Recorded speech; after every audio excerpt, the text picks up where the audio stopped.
Morning everyone, and welcome back to another video. My name is Jan Kilster and I'm a dairy farmer from Saskatchewan, Canada. Today we are doing our second day of alfalfa. This is our first cut of alfalfa. It is pretty late in the season to be doing that first cut of alfalfa, but we delay it usually to try and bump up the volume we get.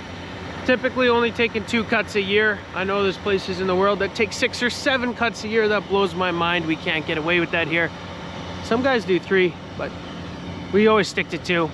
It results in less feed quality typically, but it gives us the same yield as 3 cuts. And a lot of the time when we take that later 3rd cut, our alfalfa dies off from winter kills. So that is the biggest reason we do things the way we do here. Trial and error, a whole lot of error. These are the swaths we're dealing with today. This is a really heavy spot. There's a lot of lighter stuff like this. So still a crop though. We should be getting over 2,000 tons.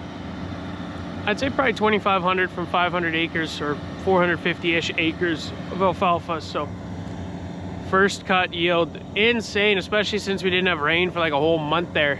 So all things considered, everything should be going pretty good. This chopper, it's been performing really well. Everything except for the inoculant dosing system. So we're not putting inoculant on today because we just can't get that thing to go. So we'll have to figure that out.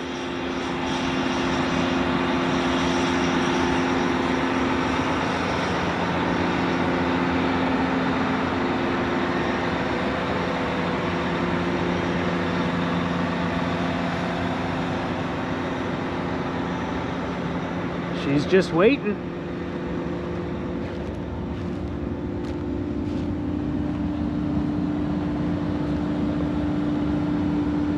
I definitely would like a wider pickup head. Yesterday I was struggling with those heavy swaths. It was kind of building up here on the corners and then it would kind of slug through the machine. And that is because this is a 639 premium pickup head. You have a 649 I believe and a 659. I believe this one's 3 meters wide. You got a 4 meter and a 5 meter wide. I think that's how it works. So we could go 2 meters wider, a meter extra on this side and a meter extra on that side, and that would clear up those issues of bunching up on the corners. But I see my next truck of the day is here. Dennis, he's pulling up. Oh yeah, he's pulling up with speed. We better get this thing fired up again. He always comes in hot.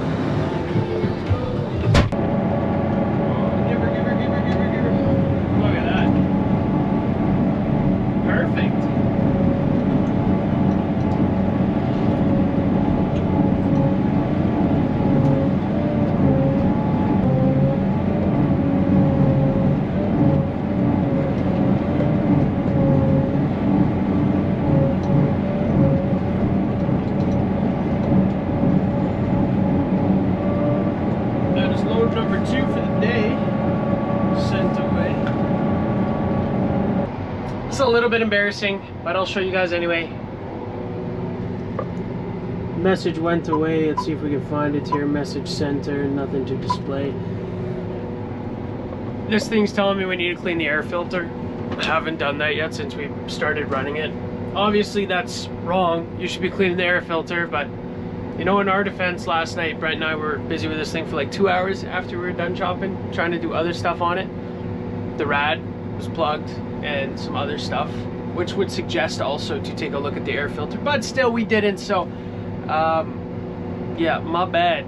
So now Brent's gonna come here and he's gonna bring the air compressor out to the field and we're gonna hit that air filter.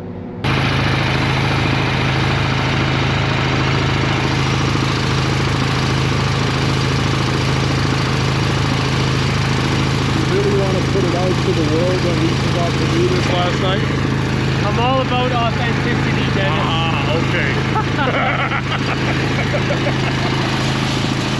okay. Matching air compressor. Otherwise it won't work. Yep, that's how she goes sometimes. We got it blown out and we're chopping again.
We are very quickly approaching the end of this field, which is good because it's starting to get dry on us.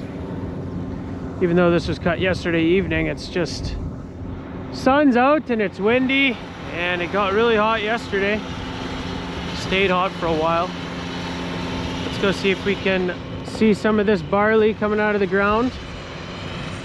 This is that canola field that we sprayed out a couple videos ago. And you can just see, like, where did the canola go? It was just seeded. It wasn't, there's no tilling or nothing done here. The seeder came through and seeded through what was left of that canola. And yeah, you can barely spot it. Like, there's a couple patches, but it's insane how little organic matter there actually was here. I don't know if you guys can see it. I can start to roll the barley. It's coming out of the ground here.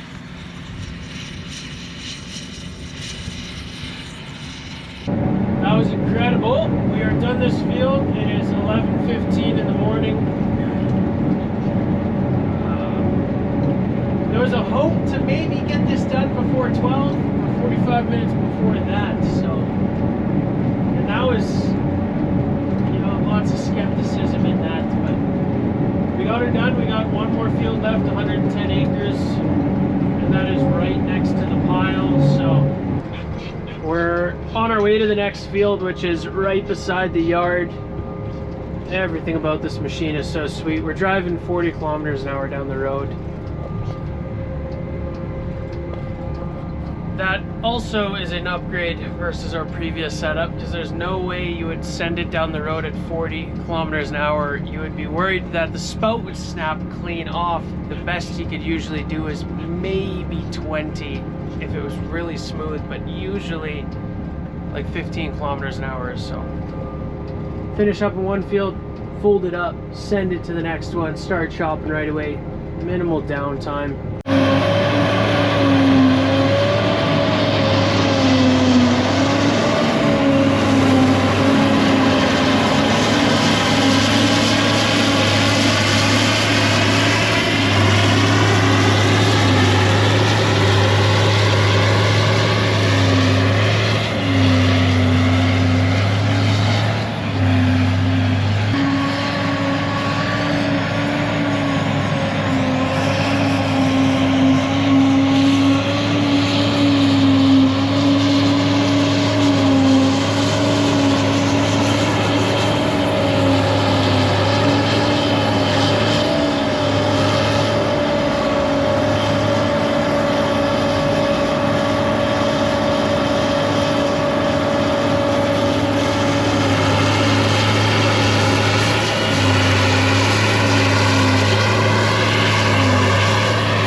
Got 5 swaths that way, got 3 that way, and I got 1 here, so 8.5 swaths left before we are done. And it is not even supper time yet. I think we'll be done just after 6. Get that pile covered. There was so much more feed in this field than I ever expected. I thought we'd already be long done chopping. Like, I figured we finished an hour ago, but we're just out here chopping these swaths. They're still decent size, man. We are so grateful for the feed that we've got so far, for the rye and the alfalfa. I was just thinking, I think we've chopped almost, probably a little over a section of land already this year, which is crazy. That was a lot of acres, over, like, probably getting close to 700 acres total. So it doesn't even feel like we've started silaging yet though, and that is because it's all been quick, it's all been crisp, it's all been easy going. And that is the direct result of us upgrading our chopper. So it's awesome. It's alfalfa's gonna take a day and 3/4 of a day. Like, that's incredible. That's would have taken us 4, maybe 5 days with the JF stall, and then that rye took, it was 2.5 days because we had breakdowns. Could have been done in 2 days as well. So great success. Great to see it working out the way it is.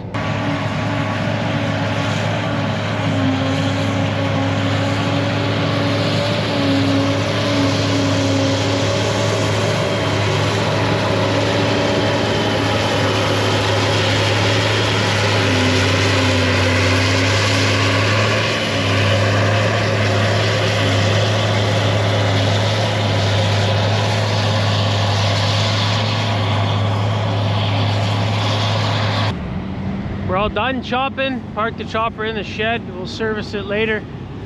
This is our pile of 2 days. Oh boy. That is by far the biggest alfalfa pile we've ever had. Like by a long shot. Oh man. That is pretty sweet.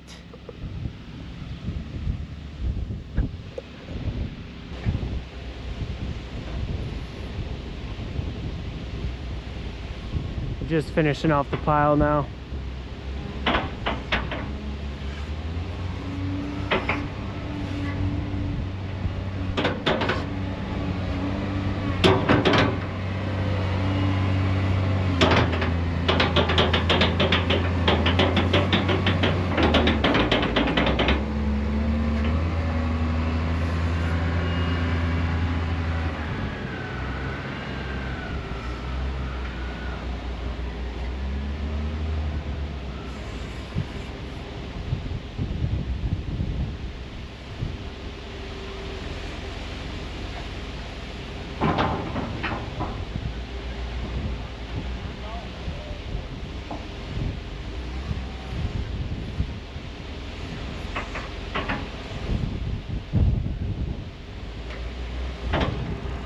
Dennis has still got a load there. I hope he doesn't think he's gonna take it home with him.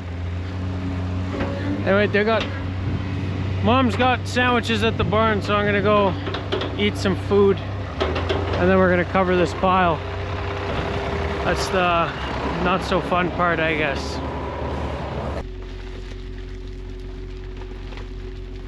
Maybe we should just unroll it for now and then put it under.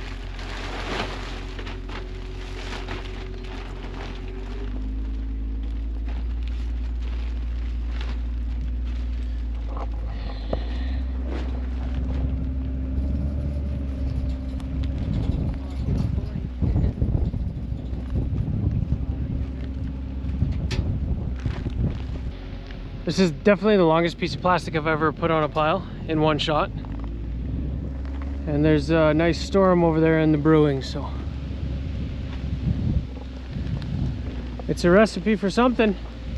That is epic. Got it covered. Gonna take another 20 minutes or so to finish lining the edge with dirt. And then we'll come back here a week from now and redo the dirt after it's kind of sunk down like we did with that rye pile. But that is epic. I calculate about 2,500 tons of alfalfa silage from about 450 acres, I believe. So really good yield overall. Just really, really grateful to get this amount of feed again under plastic. All things considered, when it was that dry in the spring, it's nice to get some feed under plastic. But that is going to be it for today's video, guys. I hope you enjoyed. If you did, be sure to hit those like and subscribe buttons down below. And I hope to see you guys in the next video. Dad's still cruising around.